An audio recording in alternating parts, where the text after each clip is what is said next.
Agra breaking. राज्य महिला आयोग के अध्यक्ष ने सर्किट हाउस में सुनी जनता की समस्या। जन सुनवाई के दौरान अधिकतर मामले घरेलू हिंसा से जुड़े हुए आए सामने। राज्य महिला आयोग के अध्यक्ष ने संबंधित अधिकारियों को कार्रवाई करने के दिए सख्त निर्देश। घरेलू हिंसा, दुष्कर्म, मारपीट आदि मामलों पर बबीता चौहान ने कार्रवाई न होने पर जताई नाराजगी। जन सुनवाई के दौरान सीएमओ, पुलिस व अन्य विभागों के अधिकारी रहे मौजूद।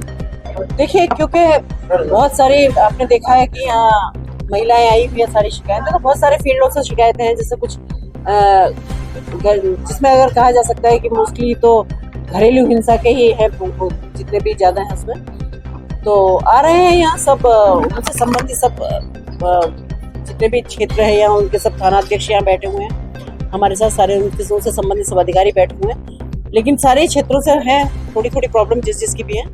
तो उन्हीं पे आपकी तरह देख रहे हैं। मामला आया था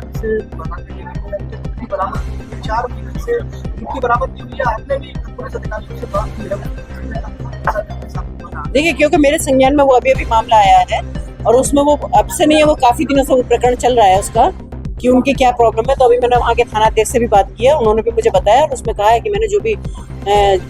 किसी भी तरह से अगर उनकी कहीं जानकारी में कोई कमी आ रही है या वो जो वहाँ मतलब किस वजह से उनको लड़की नहीं मिली है या उनके साथ और भी जो प्रॉब्लम है वो कैसे दूर नहीं हो रही, मैंने अभी थानाध्यक्ष से रिपोर्ट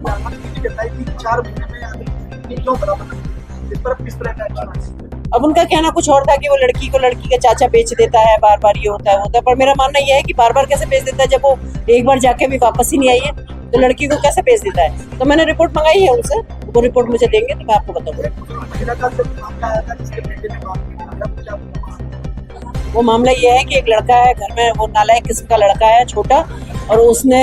अपनी माँ को सारी जमीन वमीन लिखवा ली और वो शायद माँ को मारना चाहता है। बड़े बेटे के पास माँ भेज दी। पिछले 1 महीने पहले मेरे पास आया था, तभी मैंने थाना अध्यक्ष से बात की थी, लेकिन मुझे समझ में नहीं आया कि अभी तक इस केस पे कार्रवाई क्यों नहीं हुई, क्योंकि उस लड़के के द्वारा अपनी माँ का हाथ भी तोड़ दिया गया। बड़ा भाई उसको रखता है तो वो उसको भी मारता है, और बहुत सीधे शरीफ से लोग हैं तो वो बड़े वाले की भी जमीन वमीन जो थोड़ी बहुत उसको भी लेना चाहता है। तो मुझे अभी मैंने बात की है उनसे, तो मुझे समझ में नहीं आया कि इसमें क्यों नहीं हुआ। मैं उसमें तुरंत संज्ञान लूंगी और उसमें अभी कार्रवाई कराऊंगी।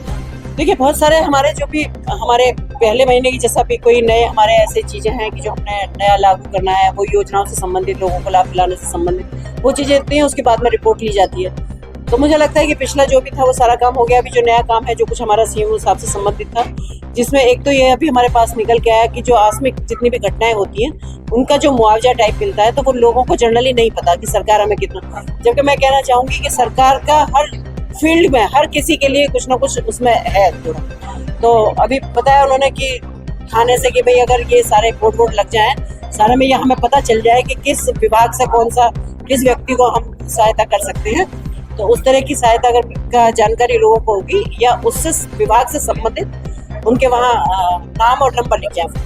तो ये होगा कि थाने में अगर कुछ इस तरह की घटना कुछ होती है और वहाँ से फोन जाता है तो उससे कनेक्ट होंगे और वो वहाँ क्या भी जो उनको सुविधाएं दिला सकते हैं वो दिलाएंगे।